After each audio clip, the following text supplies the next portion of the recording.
Doctor, muy buenas tardes. En esta oportunidad, al grupo número 6A, nos ha tocado exponer el tema de hernia torácica.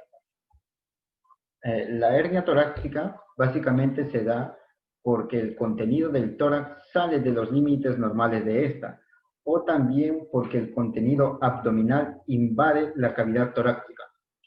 Esta patología puede ser congénita o adquirida. Cuando es congénita, se debe a un traumatismo o también después de una intervención quirúrgica. Puede ocurrir a nivel de entrada torácica, el pecho, la pared y el diafragma. En cuanto a las complicaciones de esta patología, tenemos el traumatismo, la obstrucción, el encarcelamiento y el estrangulamiento por necrosis. Algunas de estas requiriendo una intervención quirúrgica. En cuanto a la clasificación, se dividen en 4. Tenemos la hernia en la apertura torácica superior, la hernia de la pared torácica, hernia transmediastínica y hernia transdiafragmática, que pasaremos a describir a continuación. En cuanto a la hernia de la apertura torácica superior, básicamente esta patología se divide en 2, el cual es la hernia pulmonar cervical y el arco aórtico cervical. En cuanto a la hernia pulmonar cervical, antes de hablar de esta patología, debemos conocer o saber cuáles son los límites de la apertura torácica superior, el cual está delimitado por el manubrio, el primer arco costal y la primera vértebra cervical. Cualquier tipo de masa que sobrepase estos límites se considera una hernia cervical o hernia apical. ¿Ya? En cuanto a esta patología, en la hernia pulmonar cervical puede ser unilateral o también bilateral. Básicamente esta patología se da en niños con asma y en personas adultas que han sufrido una enfermedad obstructiva pulmonar. Como se puede apreciar en la imagen A, donde nos muestra una tomografía axial, nos muestra un segmento ápico-posterior del lóbulo superior derecho, que nos indica la flecha negra, que se extiende hacia la región cervical. También en la imagen B podemos ver una tomografía con reconstrucción en 3D, donde podemos ver una masa que sobrepasa los límites de la apertura torácica. En cuanto a la otra patología, tenemos el arco aórtico cervical. ¿Qué nos dice esta patología? Esta patología es poco frecuente. También el arco aórtico pulmonar se extiende hacia las partes blandas del cuello, siendo el más común el lado izquierdo. También se presenta como una masa supraclavicular, el cual es de manera pulsátil, o presenta pulsación, ¿no? Como podemos observar en la tomografía, se ve, ¿no?, como el arco aórtico sobrepasa o llega a la articulación externo-clavicular. También tenemos en la imagen B, donde vemos, se identifica un arco aórtico alto, dilatado y alargado, que se extiende hacia la región cervical izquierda. Estos arcos aórticos pueden dilatarse con la formación de aneurisma, lo que puede causar un efecto de masa en la estructura circundante en la entrada torácica. En cuanto a la hernia de la pared abdominal, tenemos que se dividen en 4, los cuales son la hernia pulmonar intercostal, la hernia intercostal de las vísceras del abdomen, la dehiscencia y hernia external. También tenemos la hernia apical meningocele torácica. En esta patología, la hernia pulmonar intercostal se caracteriza porque hay una salida de parénquima pulmonar a través de los arcos costales. Esta patología puede ser congénita o adquirida. Congénita básicamente se da porque hay un defecto o una alteración en los cartílagos intercostales. Y es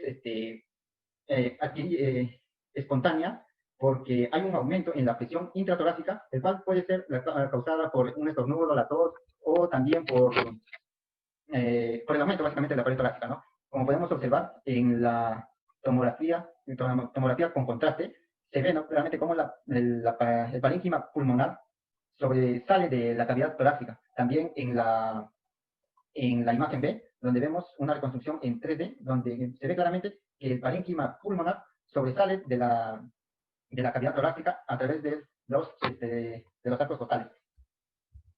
En cuanto a la hernia intercostal de vísceras del abdomen, esta patología básicamente se da porque hay una alteración en el diafragma, el cual hace que el contenido abdominal suba a la cavidad torácica, esto generando que salga por los arcos intercostales, ¿no? Como podemos observar en la imagen A, en una tomografía de corte coronal, en un paciente con antecedentes remotos de traumatismo, demuestra una hernia intercostal del hígado. Podemos ver que el hígado está saliendo a través de los arcos intercostales.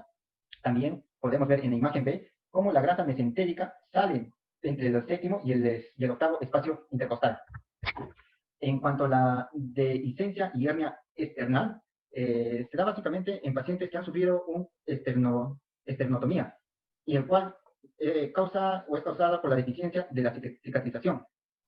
Como podemos observar en esta tomografía, el cual demuestra una dehiscencia external con herniación del ventrículo derecho a través del defecto external. También vemos cómo la capa fina del pericardio se lo separa de la piel. En cuanto a la hernia espinal meningocele torácica, la causa puede ser congénita o adquirida. Congénita se da en pacientes con neurofibromatosis, y adquirida se da después de una laminectomía. Estas suelen ser asintomáticas, como podemos observar en la imagen, donde se observa una resonancia ponderada en T2 de un bebé de un mes de nacido, del parénquima, donde se muestra una masa paravertebral posterior derecho. También tenemos en la resonancia magnética, también se puede observar una placa neural, el cual está señalada, lo que confirma un mieloma meningocele torácico lateral.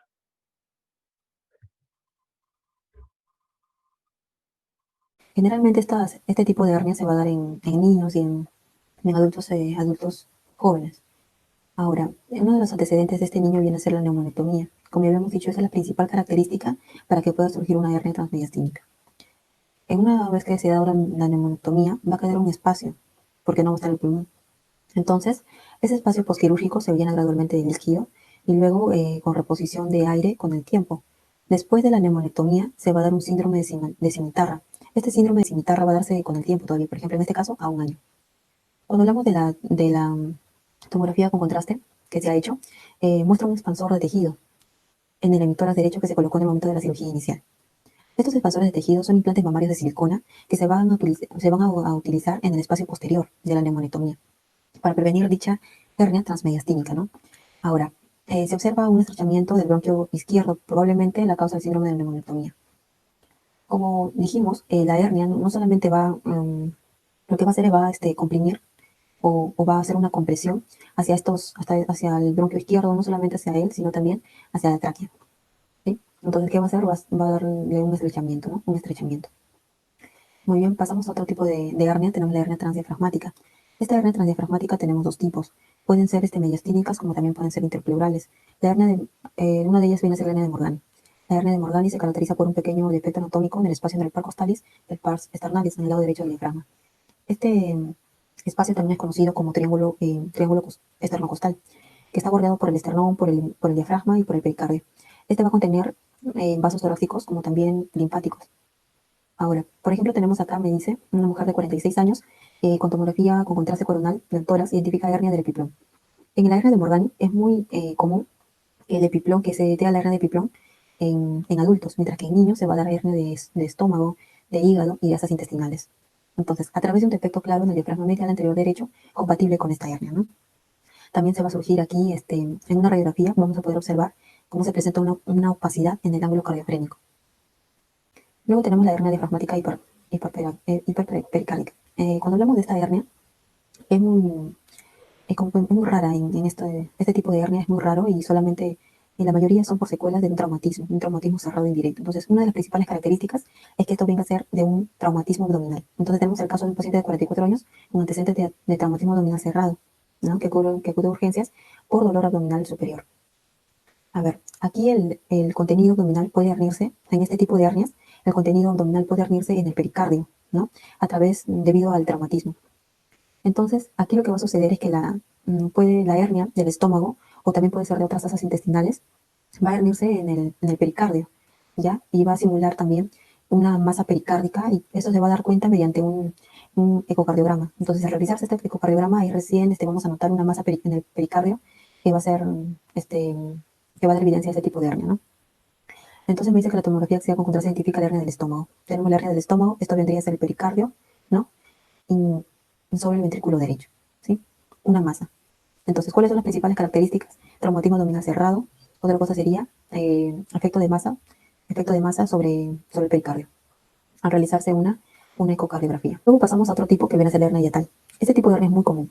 Representa la hernia de estómago hacia el tórax, ¿ya? De estómago hacia el tórax, y es muy común. Son las hernias diafragmáticas más comunes en los adultos. Por ejemplo, tenemos el caso de una mujer de 79 años.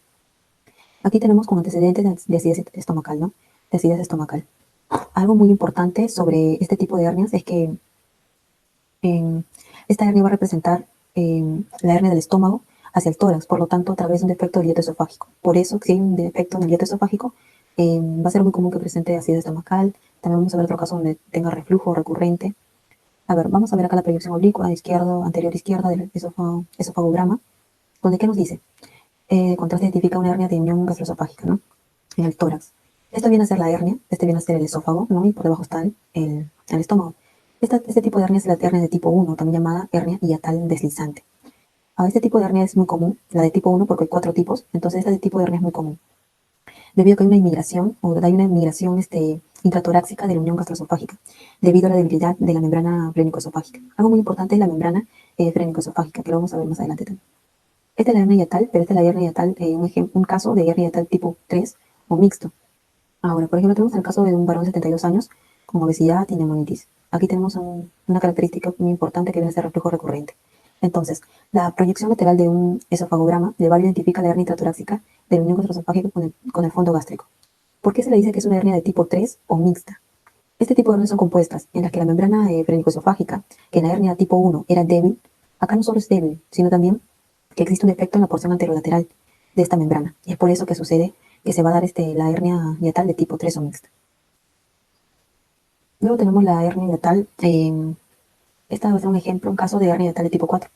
Tenemos a una mujer de 79 años, ya, sometida a una evaluación preoperatoria para reemplazo valvular aórtico. Cuando hablamos de su tomografía axial, me dice que tenemos un contraste, identifica una gran hernia de hiato que contiene estómago, intestino, vasos esplénicos, páncreas y en el saco herniario, ¿no? Compatible con hernia tipo 4. ¿Por qué de tipo 4? Porque se caracteriza por ser una hernia de tipo 3 junto con la hernia de otros órganos abdominales. Y aquí tenemos un órgano abdominal. Tenemos aquí el páncreas, ¿no? También puede ser un vaso o también puede ser hígado. Entonces incluye otros órganos. Cuando incluye otros órganos, tipo 4, ¿no? Y aquí tenemos la tomografía. Luego tenemos el tipo de hernia de Bochambeck. Cuando hablamos de la hernia de Bochambeck, este tipo se produce por defectos en el pars lumbaris y el pars costalis, y es muy común en el lado derecho, en el lado izquierdo, Esto viene a ser en las hernias diafragmáticas congénitas más comunes. Por lo tanto, tenemos el caso de un feto de 21 semanas donde se identifica estómago, ¿ya? Donde se identifica estómago y también en el nivel del corazón. ¿Mm? Aquí, ¿qué vamos a encontrar? Aquí vamos a encontrar si vamos a surgir una hernia diafragmática congénita. Esta es una principal característica. Hernia de Bochambeck es una hernia diafragmática congénita. Si imágenes coronales se ven en la resonancia magnética prenatal, me dice que muestra múltiples asas de intestino llenos de líquido. Y aquí tenemos las asas de intestino que están llenas de líquido y se extienden hasta el vértice torácico izquierdo. Esta hernia a menudo en los adultos también se dan, pero muy poco. A menudo no se notifican, o sea, no son muy notorias. Estas hernias diafragmáticas me dice que se identifican con una ecografía prenatal. Entonces, al realizarse una ecografía prenatal, se van a poder ser observadas cuando se observan asas intestinales o intestino de tórax. Pueden asociarse, me dice que estas de aquí van a asociarse debido a la hipoplasia pulmonar ipsilateral asociada, ¿no? Van a estar muy, muy vinculadas con este tipo de hipoplasia. Otra característica importante es que este contenido abdominal se extiende a través del diafragma del tórax debido a una mayor una presión intraabdominal. ¿Qué pasa con este contenido? Va hacia el tórax debido a una presión que se encuentra en el abdomen, ¿no? Y esto lo que provoca es una hernia de Bochambeck. Luego tenemos la hernia diafragmática post-traumática. A ver, cuando hablamos de esta hernia, vamos a hablar sobre dos tipos de signos, unos directos y uno directo y uno indirecto. Por ejemplo, tenemos aquí un paciente de 80 años con traumatismo cerrado torácico. Una de sus características es el traumatismo cerrado torácico. Siempre cuando es traumático, no vamos a tener un traumatismo cerrado torácico y abdomen tras un accidente automovilístico. Entonces, característica principal. Luego tenemos esta hernia. Ya esta hernia puede provocar que los contenidos abdominales vayan hacia el tórax, ¿no?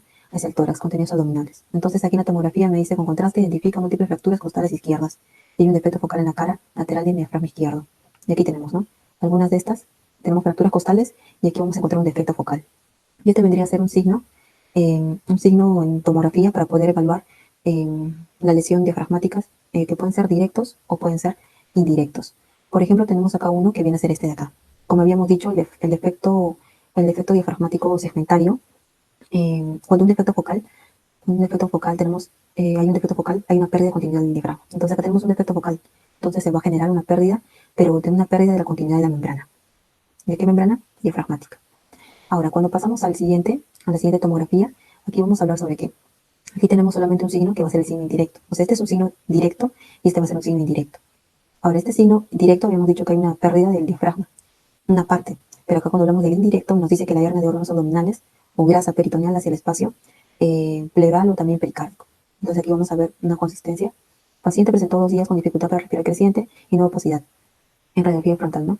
Imagen coronal de la tomografía de seguimiento identifica agrandamiento de intervalo de efecto diafragmático lateral izquierdo con una hernia de estómago, ángulo esplénico, epiplón de tórax y también se realizó una reparación quirúrgica urgente para la hernia. Y eso sería lo más importante cuando hablamos de hernias transmediastínicas, transdiafragmáticas.